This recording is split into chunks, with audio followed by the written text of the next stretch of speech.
Hey guys, welcome back to our YouTube channel. तो जैसा कि अभी हमारा chapter number 2 modern business environment chapter चल रहा है। तो एक बार हम देख लेते हैं कि हमने अभी तक क्या क्या कर लिया है। हमने मॉडर्न बिजनेस एनवायरनमेंट के अपने 2 दिन के अंदर अपना एक तो डे 1 वाली क्लास अब मैंने अपलोड कर दी आपके लिए, और डे 2 वाली क्लास भी अपलोड कर दी। आज हम चलते हैं डे 3 वाली क्लास पे, जो कि होगी हमारी क्लास नंबर 6। तो हमारा आज टॉपिक, जो बड़ा टॉपिक है, वो है सप्लाई चेन मैनेजमेंट। हम सप्लाई चेन मैनेजमेंट के बारे में जानेंगे कि सप्लाई चेन मैनेजमेंट क्या है, क्यों सप्लाई चेन मैनेजमेंट ज़रूरी है मॉडर्न बिजनेस एनवायरनमेंट में। तो ये हमारा एक इंपॉर्टेंट टॉपिक है। देन गेन शेयरिंग अरेंजमेंट और आउटसोर्सिंग, ये 2 छोटे छोटे टॉपिक हैं, हम इनको भी देखेंगे। बाकी इसके बाद हमारा क्या है, हमारा chapter chapter number two complete हो जाएगा। और चैप्टर नंबर 2 के जो क्वेश्चंस हैं, प्लस चैप्टर नंबर 1 के क्वेश्चंस हैं, वो आपके क्वेश्चन वाली वीडियो में ही आएंगे। मैं कोशिश ये करूँगा कि इससे अगली वीडियो जो आए वो आपकी क्वेश्चन की वीडियो आए। अगर क्वेश्चन की वीडियो नहीं आ पाती है तो आपको चैप्टर नंबर 3 की वीडियो स्टार्ट हो जाएगी। बट सबसे पहली मैं प्रायोरिटी क्वेश्चन वाली ही दूंगा कि एटलीस्ट मैं आपको क्वेश्चन बैंक प्रोवाइड कर सकूं, और क्या कहते हैं, जो भी क्वेश्चंस हैं मैं आपको क्वेश्चंस बता सकूं, क्वेश्चन का मैं एक ब्रीफ आइडिया दे सकूं, ताकि आप क्वेश्चन अपने आप से आसानी से कर लो। अब हम चलते हैं अपनी टॉपिक पे। मॉडर्न बिजनेस एनवायरनमेंट में हमने ये पूरा ऊपर तक का सारा कर लिया था, अपना TQM। देन हमारा ये इम्प्लीमेंटेशन ऑफ TQM, क्रिटिसिज्म जो आए थे वो भी हमने देख लिया था। उसके बाद बिजनेस एक्सलेंस भी देख लिया था। देन उसके बाद हमने बेल्ट्रिज भी देख लिया था। देन उसके बाद थ्योरी ऑफ कॉन्स्टेंट भी हमने देख लिया था, क्या हमारा बोटलनेक नॉन बोटलनेक एक्टिविटी है। फिर उसके बाद हमने थ्रूपुट अकाउंटिंग भी देख लिया था कि। देन उसके बाद हमारा आता है आपका सप्लाई चेन मैनेजमेंट। देखो, सप्लाई चेन मैनेजमेंट समझने के लिए पहले हम चाहते हैं एक अपने उस पर फिर से हम एग्जांपल लेंगे टाटा मोटर्स का, कि भाई ये है हमारी company Tata Motors. Tata Motors Tata Motors क्या करती है? टाटा मोटर्स के वेरियस सप्लायर्स हैं, से वो परचेज करती है क्या? रॉ मटेरियल, क्या? इनपुट सर्विसेज लेती है। उस चीज़ के बेसिस पे वो अपना रॉ मटेरियल तैयार करती है, और देन आगे उसको प्रोडक्शन में प्रोसेस करके आगे सेल करती है। सेल करने के लिए उसके पास डिफरेंट कस्टमर होते हैं, international market, domestic market, internal market. Then उसके बाद मल्टीपल और भी डिफरेंट डिफरेंट जियोग्राफिक लोकेशन के हिसाब से वो अपने प्रोडक्ट को सेल करती है। तो यानी कि सप्लाई चेन हमारी कहाँ से शुरू होती है? सप्लाई का मतलब हो गया, आप चीज़ की सप्लाई कर रहे हो, आप जो बना रहे हो उसकी सप्लाई कर रहे हो। तो उसकी सप्लाई, जब जिस चीज़ की आप सप्लाई कर रहे हो वो कहाँ से शुरू हो रही है? वो आपकी सप्लाई शुरू हो रही है यहाँ से, वो सप्लाई शुरू हो रही है यहाँ से और ख़त्म हो रही है यहाँ पे। इसके बीच में आप जो जो एक्टिविटी कर रहे हो, वो आपकी सारी सप्लाई चेन एक्टिविटी में कंसिडर हो जाएगी। अब एक बार देखते हैं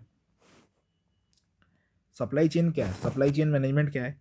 अ कंप्लीट चेन, पूरी कंप्लीट चेन है किस चीज़ का? सर्विंग द कस्टमर और कंज्यूमर। किस लिए? कि हम कस्टमर को और कंज्यूमर को सर्व कर सकें। वेदर लिंक्ड, चाहे वो लिंक्ड हो चाहे वो इंटरडिपेंडेंट हो, is the composition of supply chain. It comprises of vendor. जो टाटा मोटर्स के जो वेंडर होंगे, जो यहाँ पे हमारे वेंडर थे, ये सारे वेंडर को कंप्राइज करती है।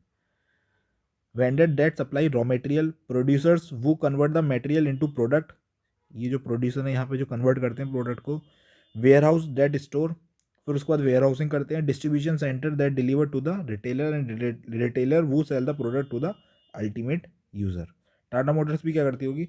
अपने डीलर पे बेचती है, डीलर पे गाड़ियाँ बेचती है, और गाड़ी के बाद वो डीलर अल्टीमेट आगे सेल करते हैं अल्टीमेट यूज़र्स को। तो एक ही हमारा पूरा वो दे रखा है कि हमारा रॉ मटेरियल आता है कहाँ? फिर सप्लायर, देन मैन्युफैक्चर के पास, फिर डिस्ट्रीब्यूशन चैनल में जाता है, फिर उसके बाद रिटेलर्स के पास जाता है और फिर अल्टीमेट कंज्यूमर के पास जाता है। Now supply chain encourage value chain. Supply chain जो एनकरेज करती है ना, वैल्यू चेन को एनकरेज करती है। क्यों? Without them no producer has the ability to give customer what they want. देखो, वैल्यू चेन को सप्लाई चेन मैनेजमेंट में वैल्यू चेन का क्यों रेफरेंस है? आप मल्टीपल एक्टिविटीज़ करते जाओ, मल्टीपल एक्टिविटीज़ करते जाओगे, आपको पता चलेगी कि आप कुछ बहुत सारी एक्टिविटी ऐसे कर रहे हो जो आपकी नॉन वैल्यू एडेड एक्टिविटी है, लेकिन आप उस पर भले चाहे वो आपके लिए नॉन वैल्यू एडेड एक्टिविटी है, आप उस पर कॉस्ट तो इनकर कर रहे हो। जब आप कॉस्ट इनकर कर रहे हो तो फिर अल्टीमेट किस पे इम्पैक्ट जा रहा है? कंज्यूमर पे। कंज्यूमर आपके प्रोडक्ट को इंपॉर्टेंस देगा? नहीं देगा। तो अल्टीमेट क्या है? आप value supply chain encourage value chain को एनकरेज करो। इससे ये पता चलेगा कि एक्चुअल में कस्टमर को चाहिए क्या। कुछ कस्टमर ऐसे होते हैं कि उनको क्वालिटी प्रोडक्ट चाहिए, कुछ कस्टमर ऐसे होते हैं कि उनको एकदम से डिफरेंशिएट प्रोडक्ट चाहिए, कुछ कस्टमर ऐसे होते हैं कि उनको लो कॉस्ट में प्रोडक्ट चाहिए। तो अल्टीमेट कस्टमर की वांट को ध्यान में रखते हुए आप सप्लाई चेन को एनकरेज करोगे वैल्यू चेन बेसिस पे, ठीक है ना। When and where they want, at price they want, deficiencies in supply chain reduce the ability of producer to complete with each other. आपके सप्लाई चेन में कोई भी डेफिशिएंसीज होंगी ना, तो फिर वो आपकी क्या कहते हैं रिड्यूस कर देगी। किस चीज़ को? आपके कंपटीशन को कंपटीशन को रिड्यूस कर देगी। वो नहीं है कि आपका कंपटीशन कम हो जाएगा, कंपटीशन में खड़े रहने की कैपेबिलिटीज़ को रिड्यूस कर देगी। आप कंपटीशन में स्टैंड ही नहीं कर पाओगे। The term supply chain can be refer to as a entire network of organisation. Entire network मतलब start from here to end with here, या आप multiple multiple multiple end with refer to as entire network organization working together to design, produce, deliver and service product. In other words, all activity associated with the flow, all activity associated with the flow, transformation of goods from raw material to end user is called supply chain. सारी activity जो associated है किससे? Flow और transformation of goods से, किसमें? Raw material से finish good में, is called supply chain. Transformation product from node to node includes activities such a production को प्लानिंग करना, प्रोडक्शन प्लानिंग, परचेज करना, मटेरियल का मैनेजमेंट करना, डिस्ट्रीब्यूशन करना, कस्टमर को सर्विस देना, फोरकास्टिंग करना कि आगे आपको कितना बनाना है कितना नहीं बनाना है। अब ये ग्लोबल सप्लाई चेन फोरम है। ग्लोबल सप्लाई चेन फोरम में क्या हुआ है? एक सेकेंड, हाँ। ग्लोबल सप्लाई चेन फोरम ने बताया है कि supply chain management as the integration of key business process. Integration का मतलब होता है मिलाना। Integration of key business process from end user through original supplier, from end user through original supplier that provide products, services and information that add value for the consumer and other stakeholders. इसका मतलब है कि आपकी जो की business process है ना, आप उसको इंटीग्रेट कर रहे हो किससे? जो आपके एंड यूजर है ना और जो आपके सप्लायर है उनसे, आप उन सबको मिला रहे हो, एक साथ लेके आ रहे हो। That provide product service information, जो प्रोडक्ट देते हैं, प्रोवाइड सर्विस देते हैं, इन्फॉर्मेशन देते हैं, और जो ऐड कर रहे हैं किस चीज़ के लिए? वैल्यू कस्टमर में और अदर स्टेक होल्डर में। देखो, the following 8 supply chain management process are included in the GSCF framework. GSCF framework से अगर आपका क्वेश्चन आ गया तो आपको 8 ये याद रखना पड़ेगा। क्या क्या?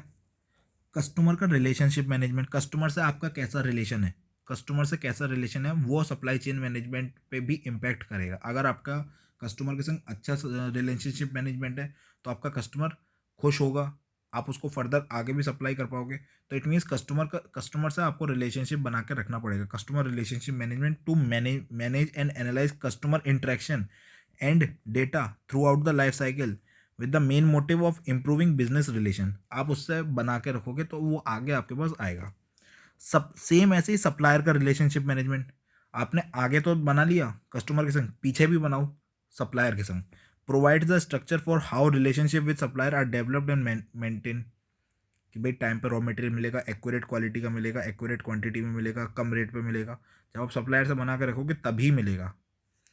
कस्टमर की सर्विस मैनेजमेंट, कस्टमर की कोई रिक्वायरमेंट है अदर देन सेल्स, तो आप उसको रिस्पॉन्ड कर रहे हो। Provide the key point of contact for administering product and service agreement,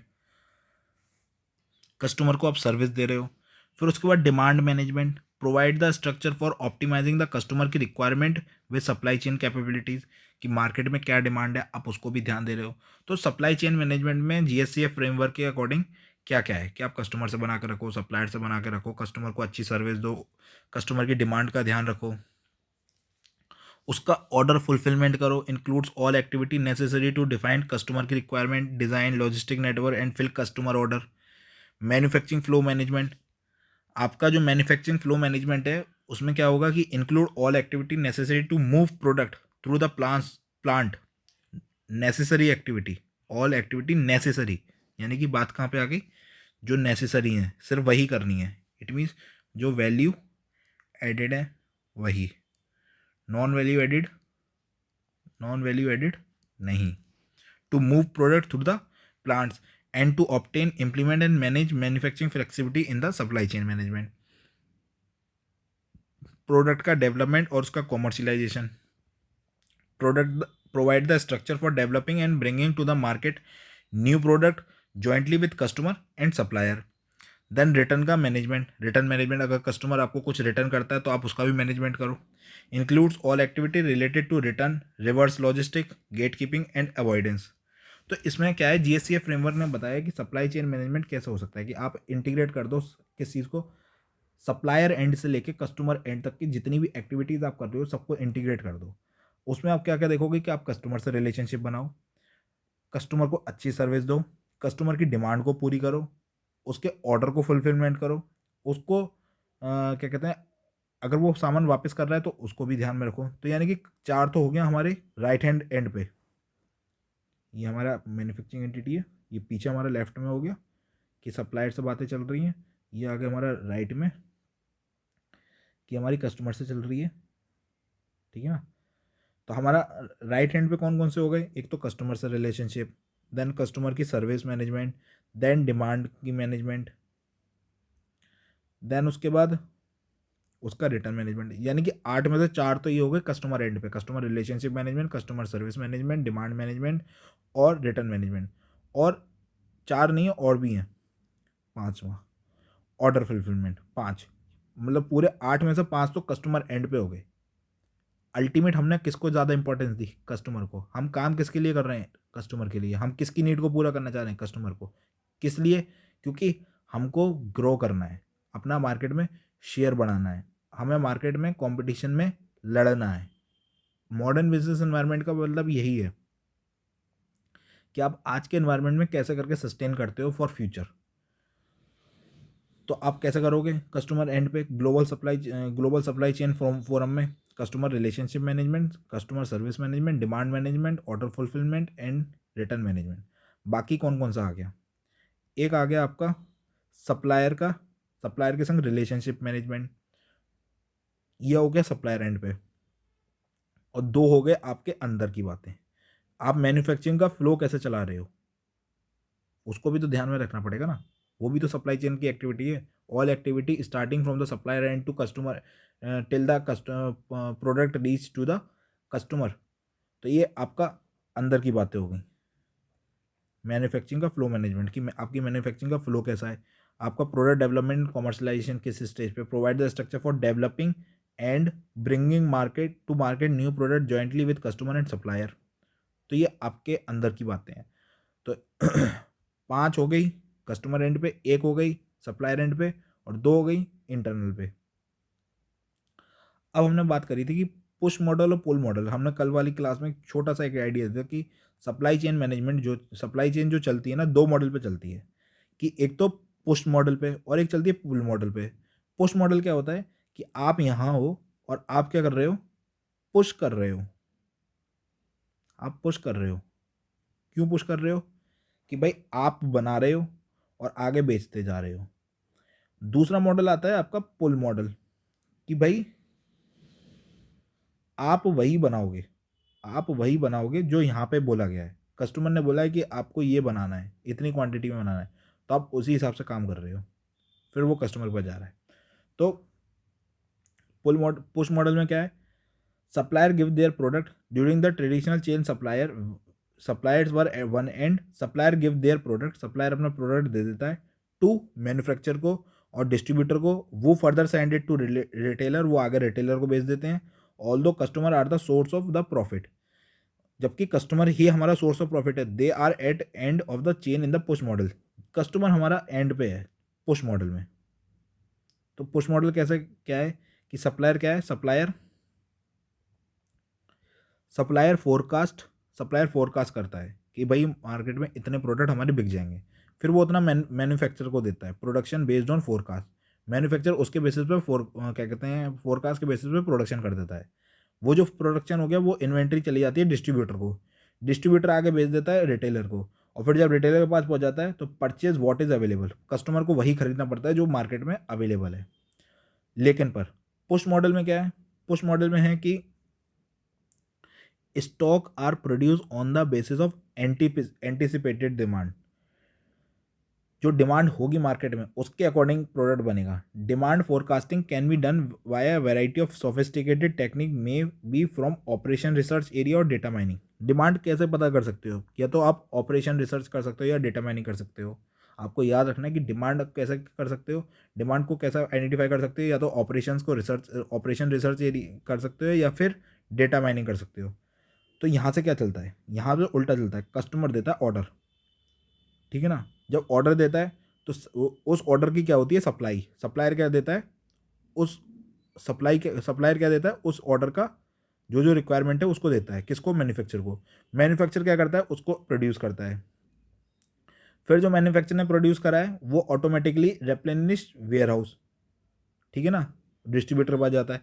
distributor से क्या होता है, वो रिटेलर के पास जाता है, और फिर अल्टीमेट कस्टमर को वो मिल जाता है।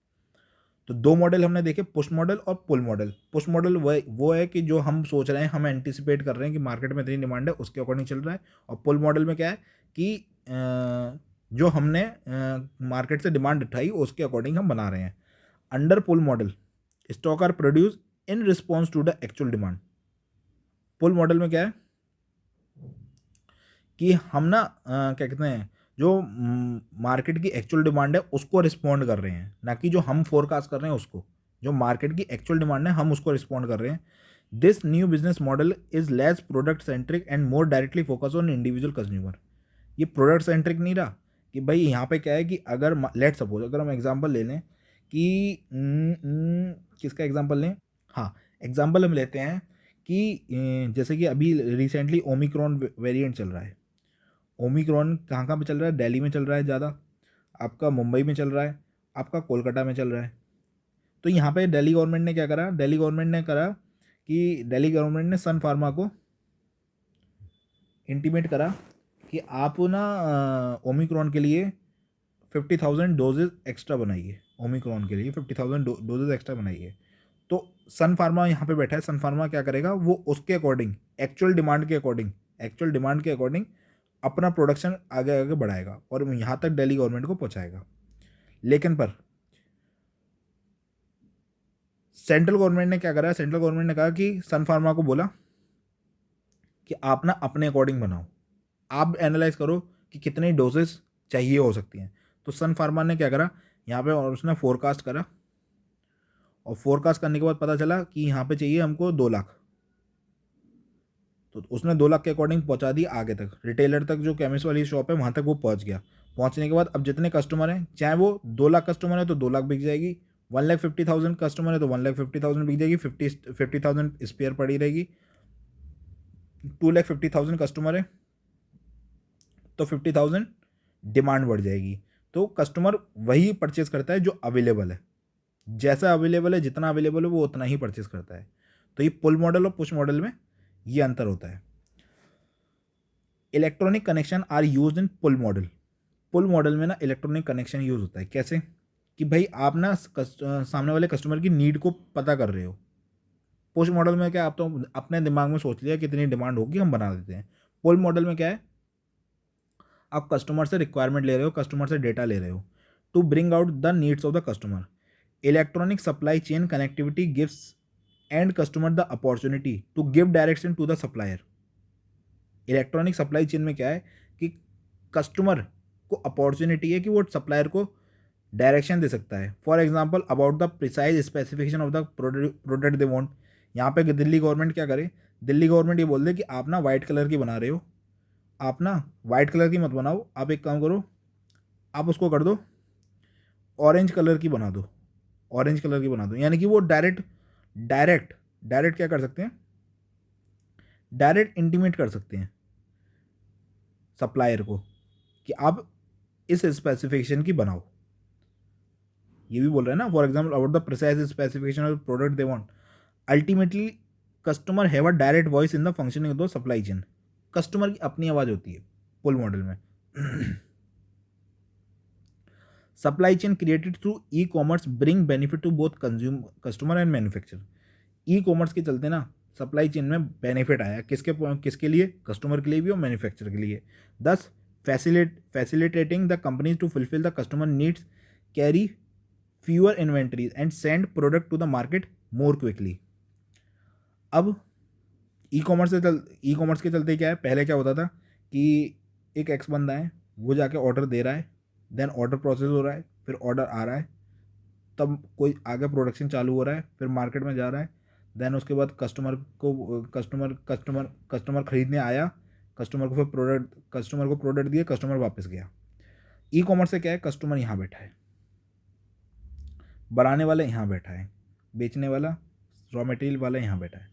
कस्टमर ने ऑर्डर लगाया, इस ऑर्डर को फटाफट से इन्होंने ई कॉमर्स के थ्रू, मतलब ऑनलाइन ट्रांजेक्शन के थ्रू इन्होंने फटाफट से अपने सप्लायर को बोला, सप्लायर ने तुरंत अपने ऑर्डर प्रोसेस कर दिया और ऑर्डर यहाँ से उठ के सीधा इनके पास चला गया, ई कॉमर्स। तो ये जो इतनी लंबी चेन होती थी कि पहले जा रहा है, फिर उसके बाद आ रहा है, देन प्रोसेस हो रहा है, तब ये सब, अब वो चेन कम हो गई ई कॉमर्स के आते हुए। अब इसमें बात आती है अप स्ट्रीम और डाउन स्ट्रीम। अप स्ट्रीम, अब नाम से ही पता चल रहा है, अप स्ट्रीम ऊपर वाला, डाउन स्ट्रीम नीचे वाला, ठीक है ना। हमने वो लेफ्ट राइट कर दिया था, चलो कोई दिक्कत नहीं है, हम अप स्ट्रीम डाउन स्ट्रीम में आ जाते हैं।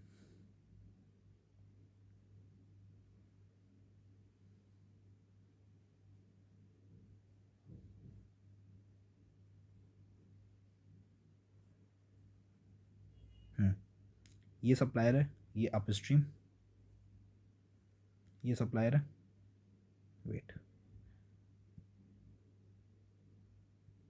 ये सप्लायर है, सॉरी सप्लायर नहीं, मैन्युफैक्चरर है। इसके ऊपर कौन है, इसके ऊपर है आपका अप स्ट्रीम, और इसके नीचे कौन है, इसके नीचे है आपका डाउन स्ट्रीम, ठीक है ना। तो ये तो हो गई आपकी कंपनी जो कर रही है। यहाँ पे बैठा है आपका सप्लायर अंकल, और यहाँ पे आ गए आपके कस्टमर। तो अप स्ट्रीम में कौन आ गया, अप स्ट्रीम में आ गया ये हो गई आपकी चेन अप स्ट्रीम की, और ये चेन हो गई आपकी डाउन स्ट्रीम की, ठीक है ना। अब एक बार upstream and downstream flow देख लेते हैं। अप स्ट्रीम और डाउन स्ट्रीम फ्लो में क्या लिखा हुआ, a supply chain begin right from the supplier. Supply chain कहाँ से शुरू होती है, हमने पहले बता दिया था कि सप्लायर से चालू होती है और कस्टमर पे जाकर एंड होती है।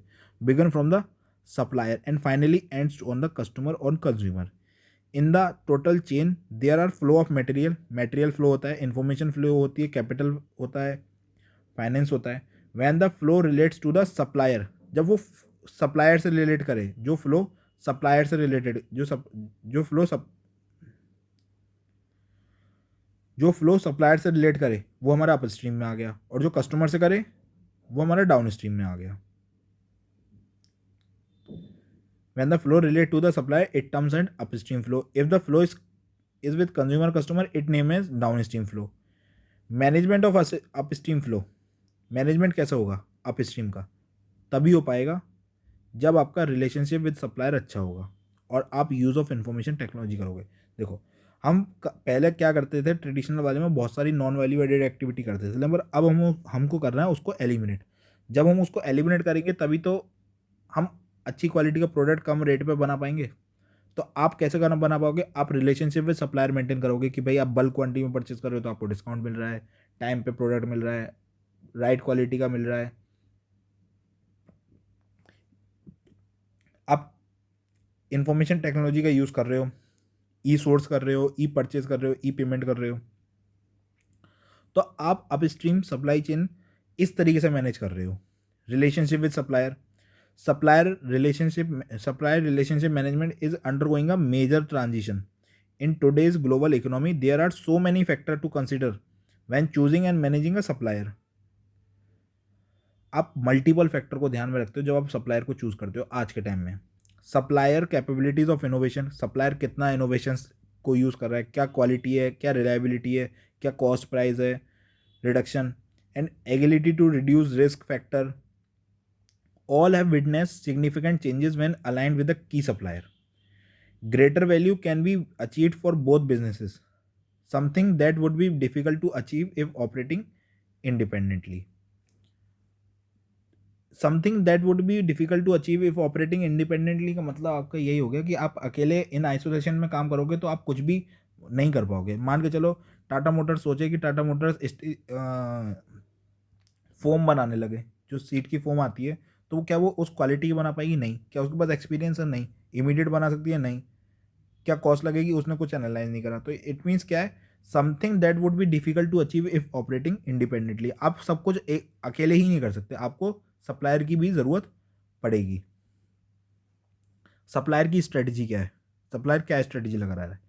To possess a commendable influence on the whole upstream flow, organization has to build up a set of strategy which in turn result in control over supplier. Supplier की स्ट्रेटजी मतलब आप supplier पे क्या strategy लगा रहे हो? Supplier की strategy नहीं, सॉरी, ये हम यहाँ पे गलत कर गए। आप सप्लायर के लिए अपनी क्या स्ट्रेटजी लगा रहे हो? To possess a commendable influence on the whole upstream flow. आप इन्फ्लुएंस लाना चाहते हो, पूरा अपना इन्फ्लुएंस लाना चाहते हो अपस्ट्रीम फ्लो पे। ऑर्गेनाइजेशन को क्या करना पड़ेगा? Build up a set of strategy, आपको स्ट्रेटजी बनानी पड़ेगी which in turn result in control over supplier, जिससे कि आप सप्लायर पे कंट्रोल ले सको। This strategy is likely to take account of matter such as following. कैसे कैसे स्ट्रेटजी ला सकते हो? सोर्सेस, कितने नंबर ऑफ सप्लायर हैं, क्या cost, quality, speed of delivery है, मेक और बाई आउटसोर्सिंग डिसीजन। देखो, location and availability of resources, availability of source, bargaining power of buying organization depend on the whether supply business और large और smaller than the buying organization. In the era of globalization company choose supplier from different part of world.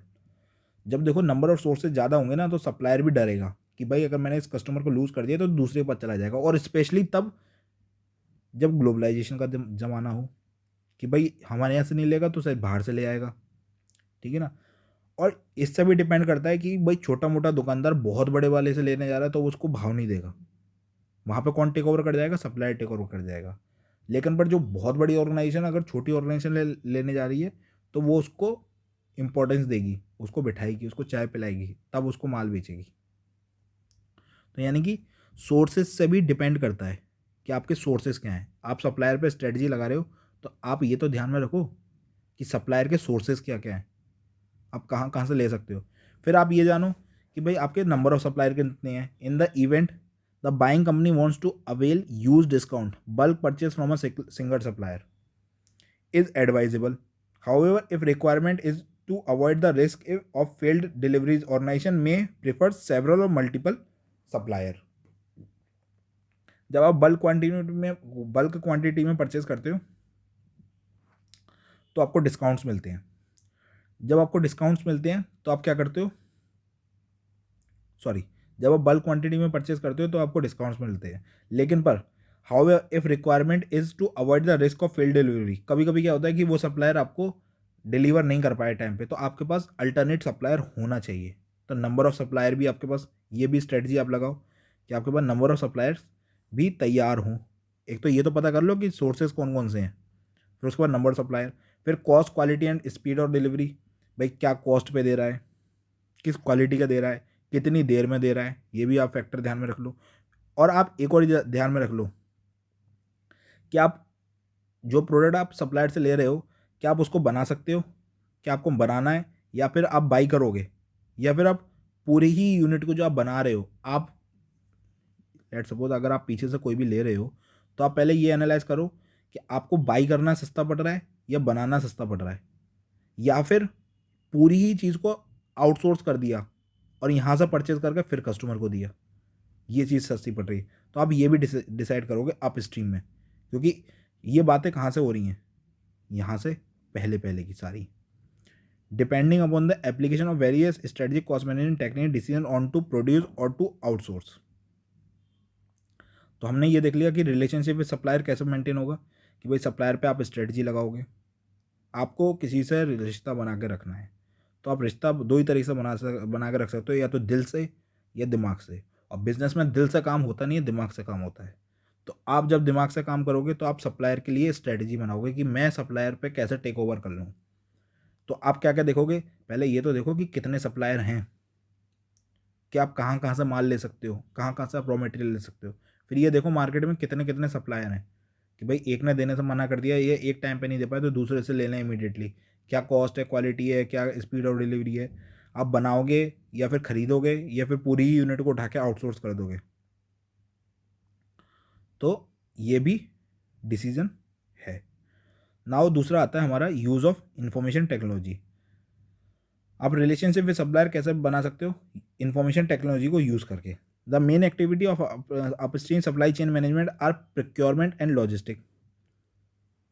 माल को procure करना, यहाँ से जो माल आ रहा है उसको रखना, और उसका लॉजिस्टिक कैसे आ रहा है। In modern business environment upstream supply chain management use e procurement process. E-procurement is the electronic method beginning from the identification of the organization की requirement and end on the payment, कि भाई organisation को चाहिए क्या और फिर payment पे आकर ख़त्म हो जाती है। ए प्रोक्योरमेंट इंक्लूड्स ई सोर्सिंग, ई परचेजिंग, ई पेमेंट। सोर्स तो हमने यहाँ पे जान लिया था, सी वो सोर्सेज हमने यहाँ पे जान लिया था। तो सोर्सेज में अब ई सोर्सेज क्या हो सकते हैं, कि आप इलेक्ट्रॉनिकली आप सोर्सेज को जानो कि कहाँ कहाँ से आपको सप्लायर मिल सकता है, कौन सा बेस्ट सप्लायर है। आप इंडिया से लोगे या बाहर से माल ले लोगे, किस किस चीज़ को ध्यान में रखते हुए आपको जो भी करना है ऑनलाइन काम करना है। E sources organisation provide electronic invitation to the tender and request them to submit their quotation. आप इलेक्ट्रॉनिकली टेंडर डालो, आप मेल से उठाओ कि कौन सा, क्या कहते हैं, मेल से नहीं सॉरी, आप वेबसाइट से उठाओ कि कौन कौन सी पार्टीज़ हैं जिस कि वो आपको रॉ मटेरियल प्रोवाइड कर सकती हैं। देन उनसे कोटेशन की रिक्वेस्ट करो, request them to submit their quotation, specially organization which may not opt to choose tender from different countries. E sourcing is the best possible way to find out the best supplier amongst other.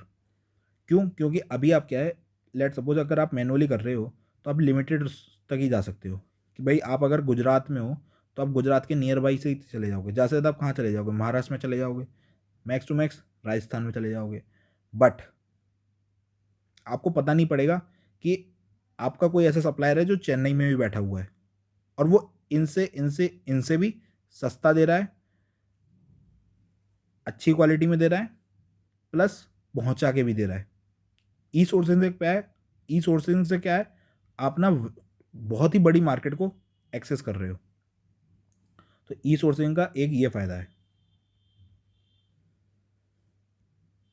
E sourcing is the best possible to find out the best supplier among others. This process reduce the cost भी reduce कर देती है, time और effort associated with the selection of supplier, then it is required to traditional method. फिर जब आपने supplier को ढूंढ लिया ऑनलाइन, उसके बाद क्या करोगे, आप सप्लायर से अपने इतने सारे कोटेशन मंगा लिए सबसे, अब आप उनको ऑर्डर दोगे परचेज का। In recent year organization are shifted from centralize purchasing to decentralization. Usages of technology has resulted in lesser time, lower cost. Technology का यूज़ करके आप लेस टाइम में परचेज कर सकते हो, कम कॉस्ट में परचेज कर सकते हो। Better result in product selection and ordering. Features of e purchasing system include electronic catalogue from core standard item, electronic catalogue को आप देख सकते हो। Recurring requisition shopping list for regularly purchase item, the standard shopping list for basic of regular order and the list can have item added और deleted for each specific order. आपने एक चीज़ देखा होगा, जब आप अमेजोन पे किसी भी प्रोडक्ट को आप सर्च करते हो तो नेक्स्ट टाइम जब आप अमेजोन को ओपन करते हो तो वो उसके सिमिलर प्रोडक्ट्स को ही दिखाता है। तो जब आप इलेक्ट्रॉनिकली अगर किसी चीज़ का ऑर्डर करते हो तो वो आपकी ना एक सेव लिस्ट में हो जाता है, एक तरह से सेव लिस्ट में हो जाता है। Recurring requisition shopping list for regularly purchase item, the standard shopping list from the basic regular order and the list can have item added और deleted for each specific order. तो वही आपको दोबारा से वो चीज़ दिखाता है जो आपका रिकरिंग नेचर में है। Electronic purchase order dispatch automatically through an extranet to supplier. आप परचेज ऑर्डर भी डाल सकते हो इलेक्ट्रॉनिकली सप्लायर को, माल परचेज करने के लिए, रॉ मटेरियल परचेज करने के लिए। Detail management information reporting capabilities, detail information भी आप कलेक्ट कर सकते हो। देन ई पेमेंट तो आप पहले जाके बैंक से ट्रांसफर करते थे, अब आप पहले आप कैश में ट्रांजेक्शन सेटल कर लेते थे, अब आप ई पेमेंट कर सकते हो। After purchasing from the best possible supplier, payment also take through electronic mode, that is invoicing and fund transfer.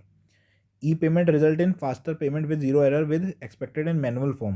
E-procurement is beneficial for organization as it result in lower cost, lesser time, quick ordering, selection of best supplier, control over inventory, better purchase and sales, greater financial transparency. Even a small problem in technology can crash the whole system in few movement.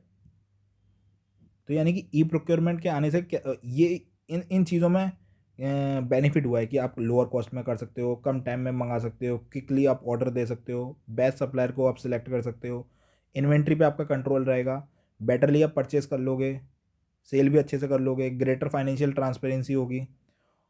Even a small problem in technology can crash the whole system in few moments. ये इसका एक disadvantage है कि अगर एकदम से system छोटी सी भी अगर कोई एरर आ गई तो पूरे सिस्टम को वो तबाह कर देगी। ओके, नाउ अब हमने इसमें देखा था कि हम अप स्ट्रीम में गए, हम गए अप स्ट्रीम में। अप स्ट्रीम में हमने दो चीज़ें देखी कि हमारा रिलेशनशिप कैसा होना चाहिए। हमारा रिलेशनशिप, जब आप किसी से रिश्ता बना कर रखोगे तभी वो आपको सामान देगा। तो रिलेशनशिप में आपने देखा कि आपका सोर्स क्या है, रिलेशनशिप विद सप्लायर। तो सप्लायर से रिलेशन बनाने के लिए आपको दिमाग से लगाना पड़ेगा, बिजनेस करने के लिए दिमाग चाहिए, वो दिमाग चाहिए, दिल नहीं। तो क्या स्ट्रेटजी लगा रहे हो कि कहाँ से लें, क्या कॉस्ट है, क्या क्वालिटी है, खरीदें या बनाएं, मेक और बाई, ये तो सब आपने आप कर लिया। चलो अब आपको ये पता चल गया कि आपको रिलेशनशिप कैसे मेंटेन करना है। देखो कोई किसी के संग आप रिलेशनशिप मेंटेन कर सकते हो कैसे, कि कोई कॉस्ट के टर्म पर रिलेशन मेंटेन कर जाएगा किसी सप्लायर से, किसी सप्लायर से आप मेंटेन कर जाओगे क्वालिटी के टर्म पे, किसी से मेंटेन कर जाओगे कि नंबर ऑफ सप्लायर ज़्यादा हैं तो आप उसको दबा लोगे, उससे बोलोगे कि भाई अगर तू देगा देगा, नहीं देगा तो कोई और देगा। तो आप स्ट्रेटजी लगाओगे रिलेशन बनाने के लिए। दूसरा, आप ई प्रोक्योरमेंट करोगे। आपने स्ट्रेटजी तो लगा ली कि आप रिलेशन कैसे बनाओगे, प्लस आप ई प्रोक्योरमेंट करोगे जिसमें आप ई सोर्स जानोगे कि कितने सोर्स हैं, उनको परचेज करोगे और उनका पेमेंट करोगे। तो आप सप्लायर से रिलेशन कैसे बना सकते हो अप स्ट्रीम में, इस तरीके से। नाउ बात आती है कि आप अप स्ट्रीम में तो आ गए, देन उसके बाद डाउन स्ट्रीम में। डाउन स्ट्रीम से पहले एक बार इसको देख लेते हैं। इसमें ये बताया गया है कि इंफॉर्मेशन टेक्नोलॉजी से सोर्स ऑफ कॉम्पिटिटिव एडवांटेज कैसे है, कि इंफॉर्मेशन टेक्नोलॉजी से कैसे हम सोर्स ऑफ एडवांटेज ला सकते हैं। इसमें हमने जो पीछे पढ़ा था ना कि हम कॉस्ट लीडरशिप ला सकते हैं और डिफरेंशिएशन से कर सकते हैं।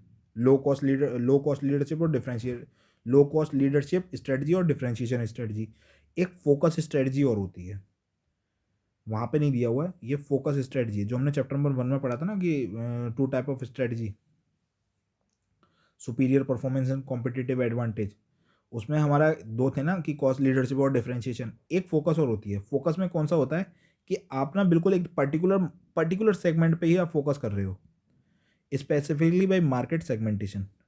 Superior competitive advantage can be attend through both lower cost and और डिफरेंशिएशन। फोकस स्ट्रेटजी कैसे भी आ सकती है, चाहे वो लो कॉस्ट से आ सकती है, चाहे वो डिफरेंशिएशन से आ सकती है, लेकिन पर आप पर्टिकुलर सेगमेंट, पर्टिकुलर मार्केट, यानी कि सिर्फ एक स्पेसिफिक चीज़ को ही फोकस कर रहे हो।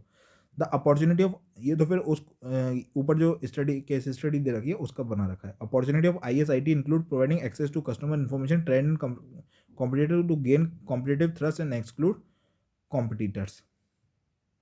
तो फोकस स्ट्रेटजी क्या है, तो आपको पता होना चाहिए कि फोकस आप बिल्कुल इनसे निच segment, I hope I think आपने इसको ITSM में पढ़ा होगा, EISM ITSM में। अब हमने ऊपर ऊपर वालों की बात कर ली थी कि हमारा रिलेशनशिप विद सप्लायर होना चाहिए और प्रोक्योरमेंट होना चाहिए। अब नीचे वालों की भी बात कर लेते हैं कि एक तो down stream supply chain management कैसे काम करेगी कि रिलेशनशिप मार्केटिंग, कस्टमर के संग रिलेशनशिप कैसा है, यूज़ ऑफ इंफॉर्मेशन टेक्नोलॉजी यहाँ पे भी, और आपका ब्रांड की क्या स्ट्रेटजी है। जो मैक्सिमम क्वेश्चन आता है, मैक्सिमम क्वेश्चन बनने का चांस है वहाँ से, तो आप सीधा सीधा अगर पूछ लेगा कि भाई अप स्ट्रीम वाले का बता दो क्या है, तो पहला हमारा क्वेश्चन आने का चांस कहाँ से आ सकता है, ये इसको मार्क करना इम्पोर्टेंट। देन उसके बाद वो डिफरेंस पूछ सकता है किसमें, पुल मॉडल और पुश मॉडल में। देन वो डायरेक्ट क्वेश्चन बना सकता है किससे, इससे। तो ये भी हमारा इंपॉर्टेंट है, लेकिन इतना वेरी इंपॉर्टेंट नहीं है। और इसके बाद हमारा किस में आता है, डाउन स्ट्रीम में। ये हमारा वेरी वेरी इंपॉर्टेंट है, कस्टमर के संग, क्योंकि अल्टीमेट हम काम किसके लिए कर रहे हैं, कस्टमर के लिए, स्टेक होल्डर्स के लिए, कस्टमर्स के लिए, शेयर होल्डर्स के लिए, इन सब के लिए। तो अब इसमें हमको 4 बताया, रिलेशनशिप मार्केटिंग क्या है, कस्टमर का रिलेशनशिप मैनेजमेंट क्या है, इन्फॉर्मेशन टेक्नोलॉजी का यूज़ क्या है, और ब्रांड की स्ट्रेटजी क्या है। देखो रिलेशनशिप मार्केटिंग कैसे होती है कि आपका किसी से रिलेशन है तो वही बंदा आपकी मार्केटिंग कर रहा है। टाटा मोटर्स का किसी के संग रिलेशन है, टाटा मोटर्स का कोई पर्टिकुलर एक बंदा है उसके संग रिलेशन है, इतने सारे यूट्यूबर्स हैं, यूट्यूबर्स क्या कर रहे हैं कि टाटा मोटर्स का किसी के संग रिलेशन है, किसी एक पर्टिकुलर यूट्यूबर के संग है, तो यूट्यूबर क्या कर रहा है, वो मार्केटिंग कर रहा है टाटा मोटर्स की, तो वो भी एक मार्केटिंग है। अब रिलेशनशिप मार्केटिंग ना डिफरेंट डिफरेंट टाइप से हो सकती है, अब हम उसमें देखेंगे। Marketing plays a vital role to successfully handle the down stream supply chain management. जब तक मार्केटिंग नहीं है तब तक आपका नीचे प्रोडक्ट नहीं बिक पाएगा, ये बात तय है। The relationship marketing help the organization to keep existing customer and attract new customer. Relationship market से क्या होता है कि आपके जो एग्जिस्टिंग कस्टमर है ना, आप उनको रिटेन कर पाते हो और नए कस्टमर को अट्रैक्ट कर पाते हो। कैसे, थ्रू हेल्पफुल स्टाफ, आपके स्टाफ के थ्रू। आपका स्टाफ अगर कस्टमर से इंटरेक्ट कर रहा है तो वो आपको रिटेन कर रहा है या नए कस्टमर लेके आ रहा है। क्वालिटी सर्विस दे रहे हो या प्रोडक्ट दे रहे हो, अप्रोप्रिएट प्राइस पे दे रहे हो या प्रॉपर कस्टमर केयर दे रहे हो।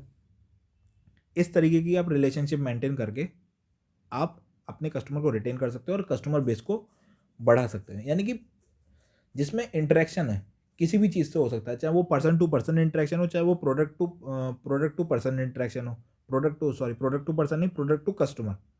आपका प्रोडक्ट अच्छा है, आपका क्वालिटी, उस प्रोडक्ट की क्वालिटी अच्छी है तो आपके कस्टमर आएंगे। आपका स्टाफ इतना अच्छा है कि वो आपसे वो आपको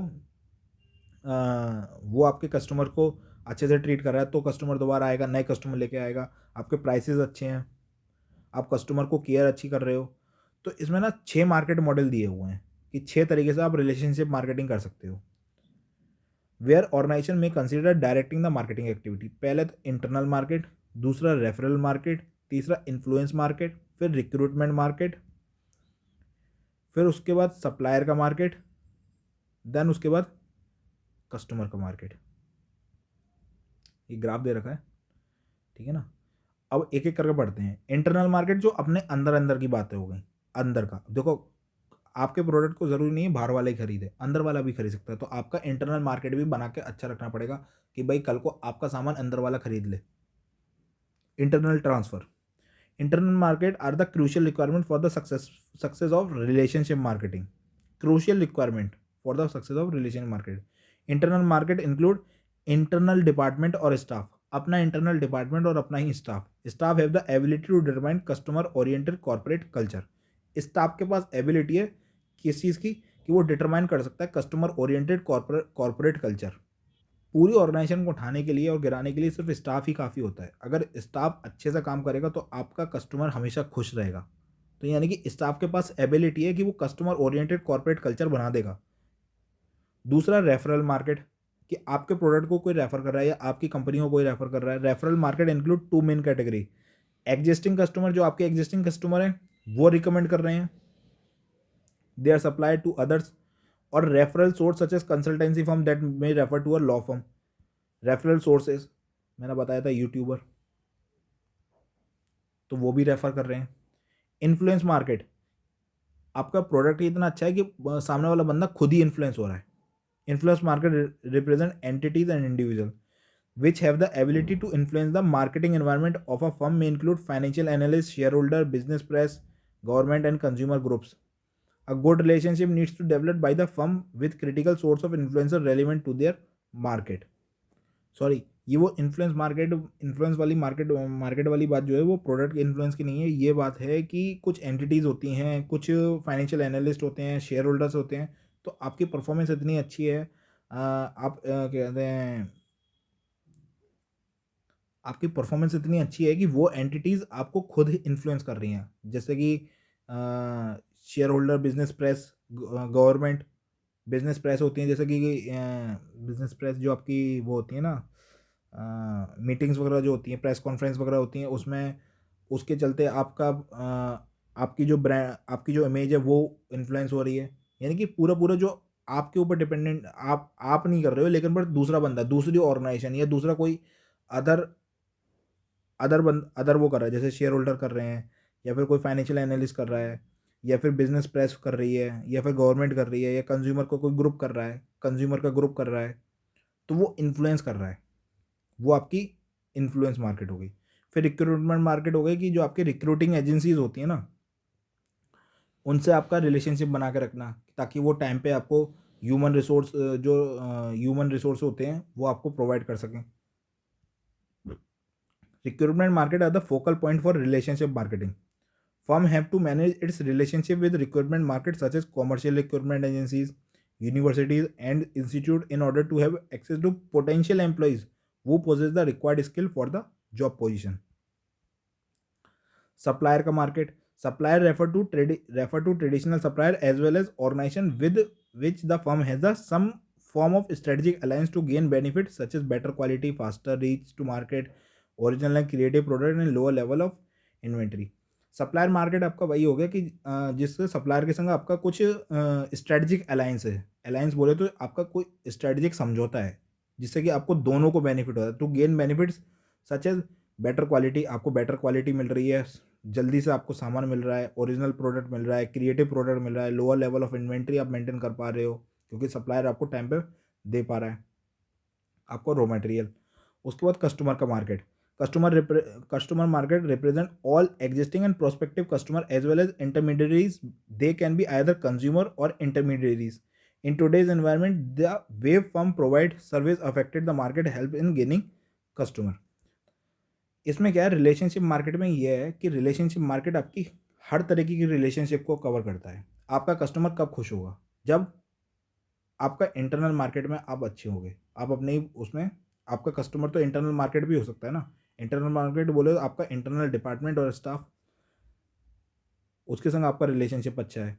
दूसरा, आपका प्रोडक्ट कोई और बंदा भी रेफर कर रहा है कि भाई जो अभी एग्जिस्टिंग कस्टमर हैं या फिर कोई रेफरल सोर्सेज हैं वो आपको, एग्जिस्टिंग कस्टमर है वो या फिर रेफरल सोर्सेज हैं वो आपको प्रोडक्ट को रेफ़र कर रहे हैं या फिर आपको रेफ़र कर रहे हैं।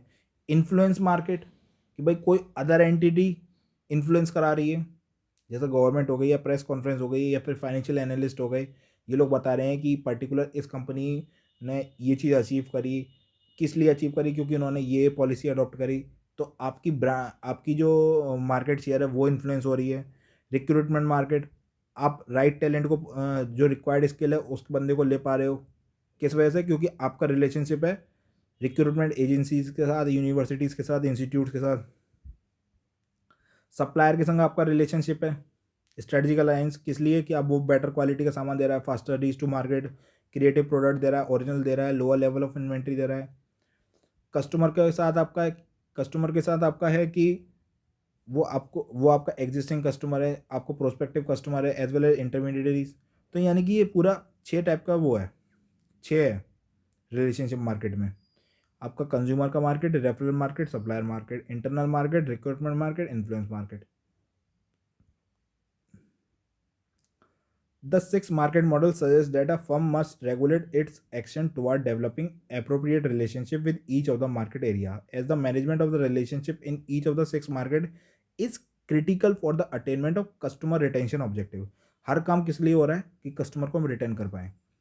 अगर हम देखें, अगर कोई पूछे कि सप्लायर मार्केट यहाँ पे क्या कर रहा है, सप्लायर मार्केट इसलिए कर रहा है क्योंकि हमको अगर टाइम पे हमको बेटर क्वालिटी का प्रोडक्ट मिला, हमको जल्दी से प्रोडक्ट मिला, हमको क्रिएटिव मिला, ओरिजिनल मिला, और लोअर लेवल इन्वेंट्री, तो वो तो मैनेजमेंट की कॉल हो गई कि मैनेजमेंट को lower level of inventory manage हो रही है।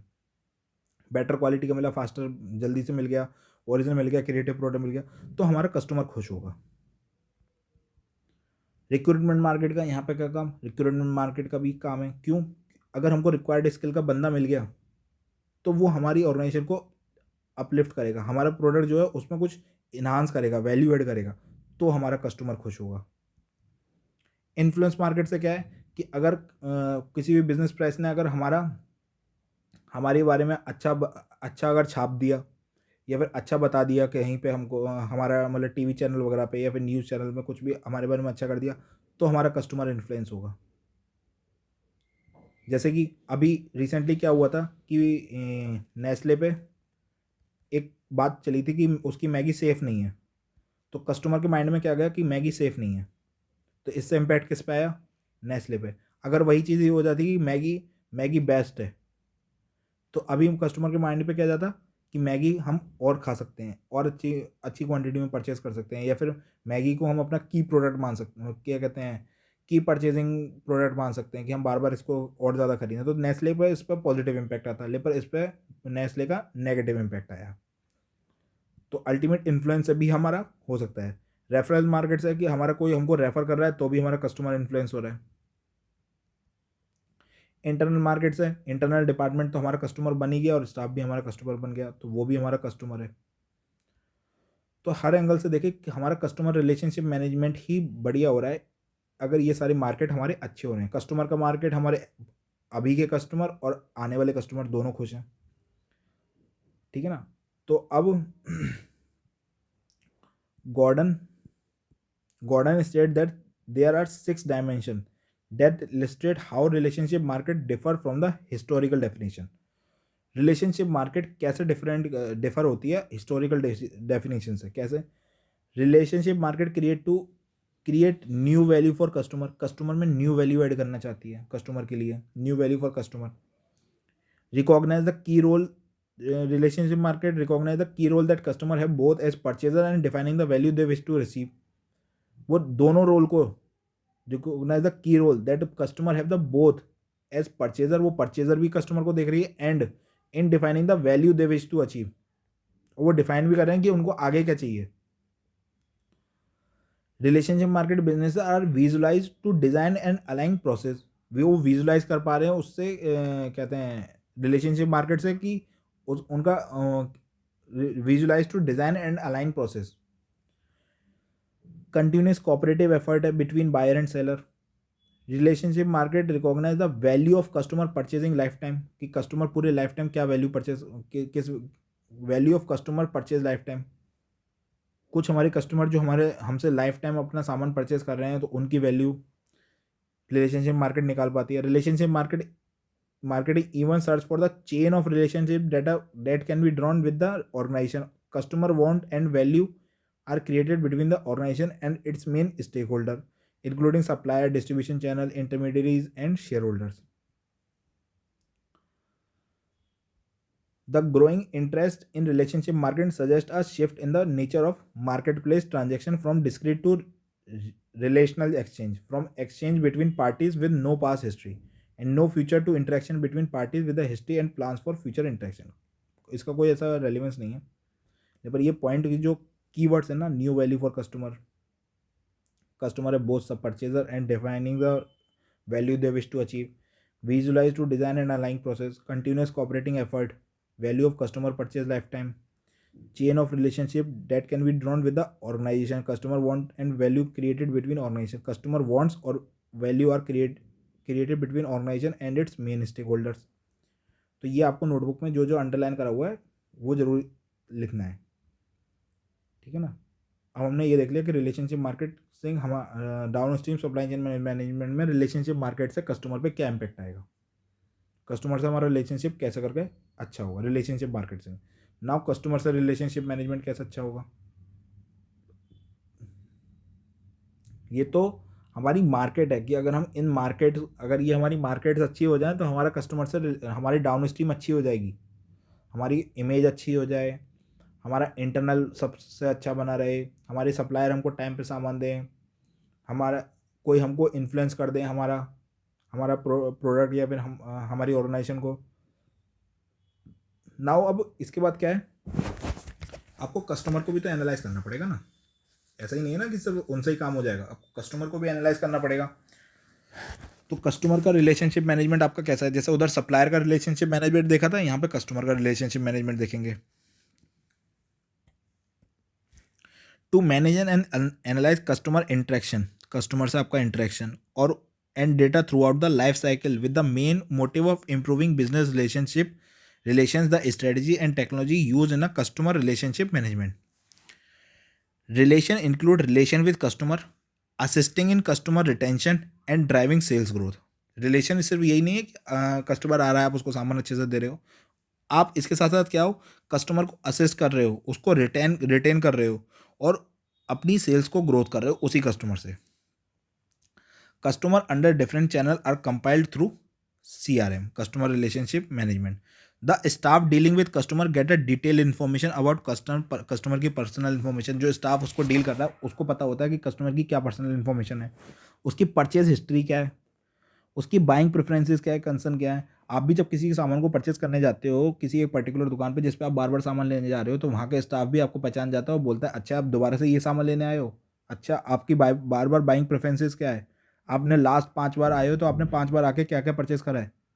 तो आपकी परचेज हिस्ट्री, आपकी पर्सनल इन्फॉर्मेशन, आपकी बाइंग प्रेफरेंस, सब कुछ किसको पता होती है? स्टाफ को। Organization must ensure customer are satisfied with their product and service for higher customer retention. आपका प्रोडक्ट अच्छा होगा, आपकी सर्विस अच्छी होगी तो कस्टमर भी आगे चल के ज़्यादा दिन तक रिटेन रहेगा आपके साथ। Remember, one satisfied customer bring 10 new customer. एक सेटिस्फाइड कस्टमर आपके पास 10 न्यू कस्टमर ला सकता है। Where one dissatisfied customer take away 10 customer. एक डिससेटिस्फाइड कस्टमर 10 कस्टमर को ले जा सकता है। With him in supplier work CRM knowing the needs of the customer and providing them with the best possible solution. अब इसमें दे रखा है कि एनालिसिस ऑफ कस्टमर और उसका बिहेवियर। पहले तो हमने ये जाना कि हमारा कस्टमर कस्टमर रिलेशनशिप मैनेजमेंट हमारा कैसा होना चाहिए कि भाई हमारा स्टाफ जो है वो डेली इंटरेक्ट कर रहा है तो उसको पता होता है कि क्या क्या उसको चाहिए, क्या उसकी बाइंग प्रेफरेंस है। देन उसके बाद पता होता है कि उसकी परचेजिंग हिस्ट्री क्या है। एक सेटिस्फाइड कस्टमर 10 को ला सकता है, एक डिससेटिस्फाइड कस्टमर 10 को ले जा सकता है। यानी कि आपको कस्टमर से रिलेशनशिप मैनेजमेंट बना के रखना पड़ेगा, आपको कस्टमर से रिलेशनशिप बना के रखना पड़ेगा। अब उसके बाद क्या है कि आपको रिलेशन तो बना के रखोगे लेकिन पर कस्टमर को भी तो जानोगे, उसके बिहेवियर को भी तो जानोगे ना। Analysis of customer is necessary based on geographical location. जिस लोकेशन पर रह रहा है, अगर कोई पहाड़ों पर रह रहा है तो उसकी रिक्वायरमेंट क्या है, अगर कोई प्लेन्स में रह रहा है तो उसका क्या रिक्वायरमेंट है। और purchasing characteristics for industrial customer expectation of benefit quality discount serviceability size etcetera. अगर कोई इंडस्ट्री वाला कस्टमर है तो उसको क्या चाहिए, उसको क्वालिटी चाहिए, उसको डिस्काउंट चाहिए, उसको सर्विसिबिलिटी चाहिए। should be taken into consideration. During such analysis, process management should keep in mind the psychological needs, safety needs, social need, status, ego need and self-fulfillment need of existing and future customer. आप जब अपने existing customer को भी दे रहे हो ना, जब analyse कर रहे हो तो मैनेजमेंट को अपने माइंड में ये भी रखना पड़ेगा कि साइकोलॉजिकल नीड भी उसकी सेटिस्फाई हो, सेफ्टी भी हो, सोशल नीड भी पूरी हो, स्टेटस भी, ईगो भी पूरा हो, need and self fulfilment need of existing and future customer. तो आप कस्टमर को एनालाइज करोगे और उसके बिहेवियर को, क्योंकि हर कस्टमर की अपनी अलग अलग डिमांड होती है। अगर कोई इंडस्ट्री वाला कस्टमर है तो उसको क्वालिटी चाहिए, डिस्काउंट चाहिए। अगर कोई रिटेलर वाला कस्टमर है तो उसको क्या चाहिए, उसको कम क्वांटिटी चाहिए और कम प्राइस में ही चाहिए। कोई भी ऐसा कस्टमर तो आएगा नहीं कि आप मुझे क्या कहते हैं अगर 10 रुपये का सामान है 15 में दे दो। कस्टमर हमेशा यही चाहेगा कि मुझे 10 रुपये का सामान 8 रुपये मिल जाए। तो कॉस्ट वाली बात तो हर जगह है। डिस्काउंट वो भी मांगते हैं, वो भी मांगते हैं। वो बड़ी क्वांटिटी में परचेज़ करते हैं तो उनको आप एडिशनल कुछ बेनिफिट दे सकते हो, आप उनको सर्विस दे सकते हो। कोई छोटी क्वांटिटी में परचेज़ करता है तो आप उसको प्रोडक्ट दोगे, आप उसको जानोगे कि वो आपको लाइफ टाइम कितना वैल्यू करेगा, या फिर एक बार आने वाला कस्टमर या बार बार आने वाला कस्टमर है। आप उसके अकॉर्डिंग आप कस्टमर को एनालाइज करोगे, उसके बिहेवियर को जानोगे कि एक बार आता है या बार बार आता है, या फिर हर बार आता है तो कमियाँ लेके आता है या फिर कुछ अच्छाई पे लेके आता है। तो आप हर चीज़ को कस्टमर को भी जानोगे, उसके बिहेवियर को भी जानोगे। Now customer account profitability. Customer account profitability, अब कस्टमर जो हैं आपको कैसे प्रॉफिटेबल हो सकते हैं। जो आपके कस्टमर हैं वो कैसे प्रॉफिटेबल हो सकते हैं। अभी हम पहले इससे समझेंगे।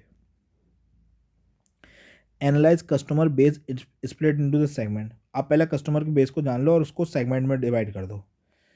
फिर उसके बाद कैलकुलेट करो annual revenue earn from the customer, कि उन कस्टमर बेस को आपने तोड़ दिया कि ये भाई हमारा एक्स प्रोडक्ट लेने वाला है या फिर ये हमारा पर्टिकुलर इंडस्ट्री वाला कस्टमर है। आप कस्टमर बेस को तोड़ दो इनटू सेगमेंट्स में, लेकिन सेगमेंट सारे सेम होने चाहिए।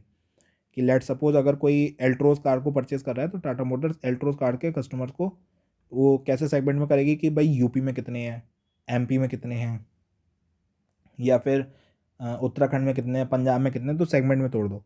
फिर उसके बाद एनुअल रेवेन्यू जानो कि भाई कितना रेवेन्यू आ रहा है उन कस्टमर से, फिर उन पर कितनी कॉस्ट लग रही है, एनुअल कॉस्ट। फिर उसके बाद आइडेंटिफाई करो कि उनको रिटेन करना है या नहीं करना है। जो क्वालिटी कस्टमर है उनको रिटेन करो, पहले आइडेंटिफाई करो और जो क्वालिटी कस्टमर है उनको रिटेन करो। और फिर री इंजीनियर और एलिमिनेट करो, री इंजीनियर करो या फिर एलिमिनेट करो। री इंजीनियर मतलब आप दोबारा से री इंजीनियरिंग प्रोसेस लगाओ और जो नॉन प्रॉफिटेबल सेगमेंट है उनको आप प्रॉफिटेबल में बनाओ या फिर उनको एलिमिनेट कर दो। अब एक बार इसको पढ़ते हैं। Most firm today understand the source of their revenue but unfortunately do not understand the source of profit. काफ़ी सारी कंपनीज क्या होती हैं ना, काफ़ी सारी फर्म क्या होती हैं, वो अपने सोर्सेज ऑफ रेवेन्यू तो जानती हैं कि कहाँ कहाँ से उनको रेवेन्यू आ रहा है, लेकिन वो उनका सोर्सेज ऑफ प्रॉफिट उनको पता नहीं होता है। Often attempt to measure profitability centre to either product cost alone or profitability at the business unit और एंटरप्राइज लेवल। ये कह रहा है कि often attempt to measure profitability centre on either product cost alone or on profitability as one business at business unit or enterprise level. These attempts can be severely misleading. What firm fail to do is measure profit at most meaningful and controllable level. The customer level. Understanding the underlying component of cost and addressing specific cause of poor profitability associated with specific customer will significantly improve bottom line performance. अब इसको बात को समझना, ये बात कहना क्या चाह रहा है। इसके कहने का मतलब है कि कस्टमर क्या कहते हैं, कंपनी क्या करती हैं, वो अपने रेवेन्यू को तो जानती हैं लेकिन प्रॉफिट को नहीं जानती, और साथ ही साथ क्या करती हैं, वो अटेम्प्ट करती हैं to measure profitability centre on either product cost basis पे और प्रॉफिटेबिलिटी बेसिस पे एट द बिजनेस यूनिट और enterprise level. These attempts can be severely misleading. ये अटेम्प्ट्स जो होते हैं ना, जिस बेसिस पे वो करती हैं कि अपनी प्रॉफिटेबिलिटी को एनालिसिस कर रही हैं, वो मिसलीडिंग हो सकते हैं। फर्म फेल हो जाती हैं क्या, किस चीज़ को करने में, to measure profit at the most meaningful and controllable level. वो कस्टमर लेवल पे तो जान ही नहीं पाती हैं कि कस्टमर लेवल पे प्रॉफिट क्या है। वो क्या करती हैं, या तो यूनिट लेवल पे निकाल लिया या फिर किस पे निकाल लिया, ये या तो बिजनेस यूनिट लेवल पे निकाल लिया कि भाई एक हमारी यूनिट है वो हमको कितना प्रॉफिट कर रही है इससे जान लिया, या फिर वो जान लेती हैं कि हमारा पर्टिकुलर प्रोडक्ट से हमारा कितना प्रॉफिट आ गया। वो कस्टमर लेवल से तो भूल ही जाती हैं कि कस्टमर लेवल से भी हमारा प्रॉफिट हम फाइंड कर सकते हैं कि हमारा कौन सा कस्टमर हमको कितना प्रॉफिटेबल है और कितना प्रॉफिटेबल नहीं है। Understanding the underlying component of the cost and addressing specific cause of poor profitability associated with the specific customer will significantly improve bottom line performance. जब हम कस्टमर कहते हैं कस्टमर लेवल पे हम उसको जानने लगेंगे, अपने प्रॉफिटेबिलिटी को जानने लगेंगे, underline component of cost and addressing specific cause of poor profitability associated with specific customer will significantly improve bottom line performance.